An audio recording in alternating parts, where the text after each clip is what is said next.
Welcome, today in front of me CUBOT Max 3 and I'll show you how to create home screen folders on this device.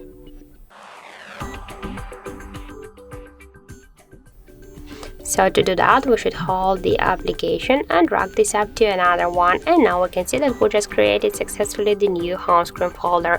If you want to add here more applications, just by the same way, just hold it and drag it here. If you want to rename the folder, just click here once on the name and enter the new one. Let's enter the apps, for example. If you want to move this folder on the screen here, just hold it and drag it by this way. We can also move the folders between the screens, and we can create the new screens for the folder. That's also not a problem. If you want to remove the application from the home screen, just from the folder to home screen, just hold it and drag it here to the home screen. But if you want to remove the application from the folder and from the home screen, you should hold it, and after that task, just move it to the remove icon here, and that's it.